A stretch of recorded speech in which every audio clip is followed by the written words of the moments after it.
It's very strange, but the mount was calling my name. I felt as if somebody had a rod and they casted it off the top of that mount, and the hook went into my chest.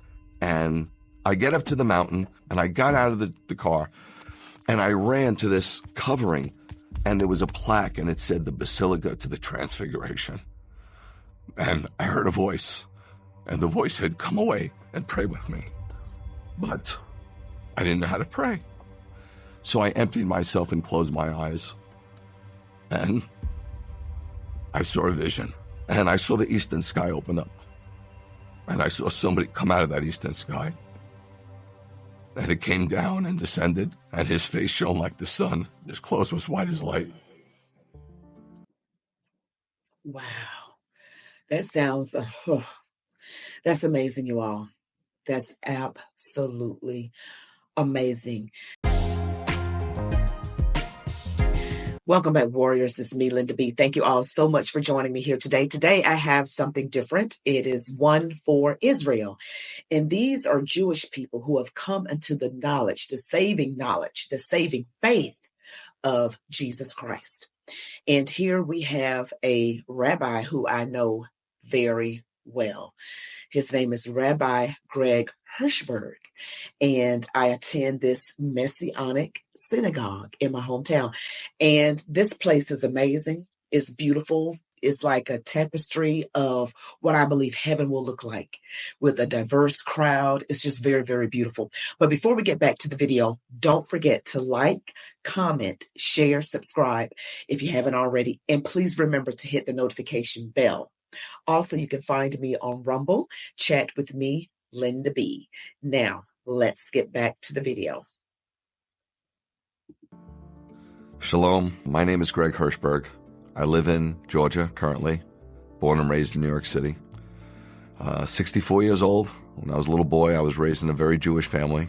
I was raised Orthodox, walked to my synagogue every Shabbat, went to Hebrew school 2 days a week.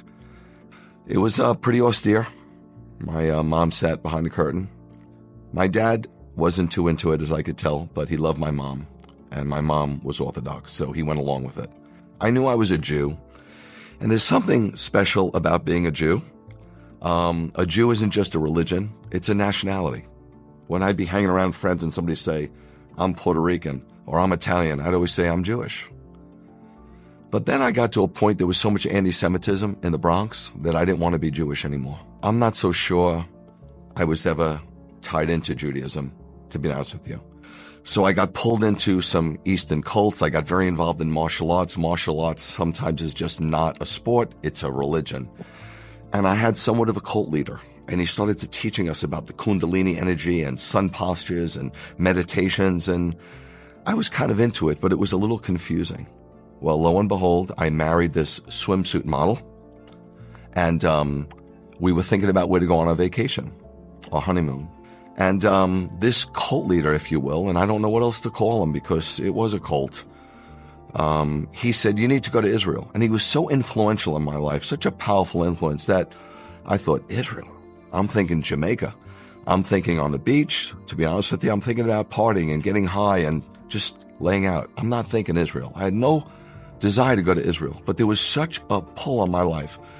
This is hard for you to believe, but the next day I was on the train going to work, going to Manhattan, and I sat next to somebody who I never saw before, and they said, "Have you ever thought about going to Israel?"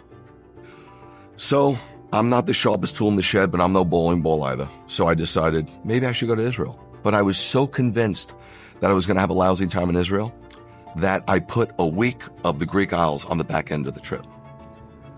We go to Israel, my wife and I at the time, right? Get married, go to Israel, leave New York City on an El Al flight, get into Ben Gurion Airport, and we immediately take a flight to Eilat.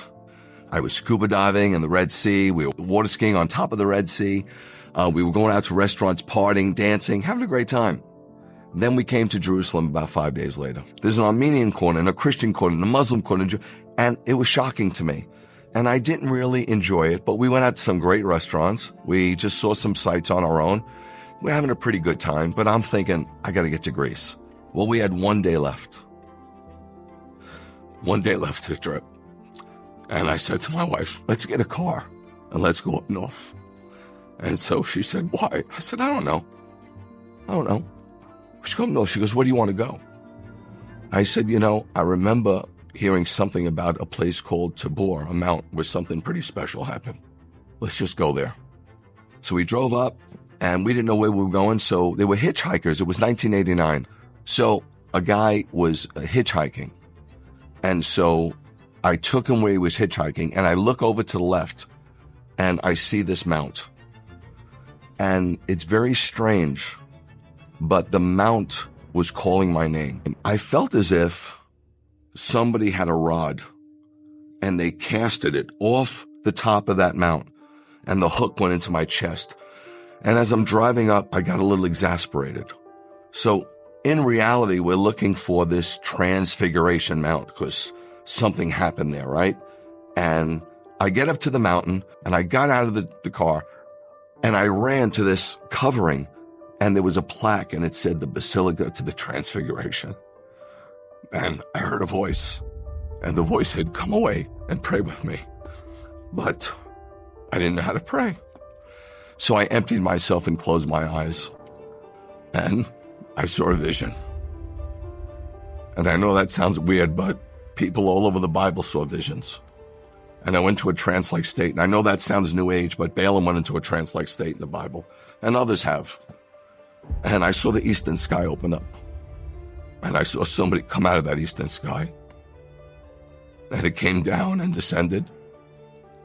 And his face shone like the sun. His clothes was white as light. And he pressed himself up against me. And the first thing he said is,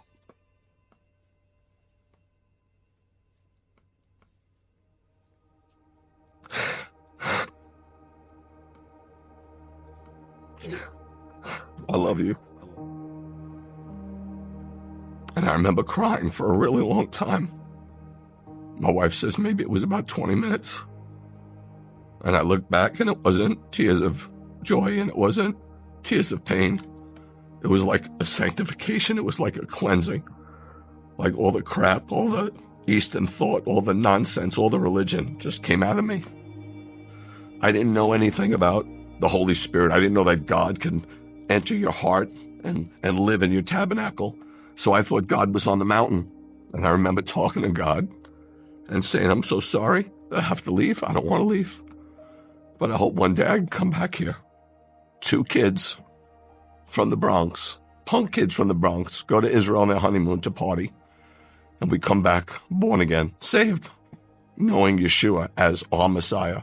And I got to tell you, I was shocked because I was taught as a young man that Jesus had nothing to do with us. I thought he was the head of the Catholic Church, and Moses, if you will, is the head of the Jewish synagogue.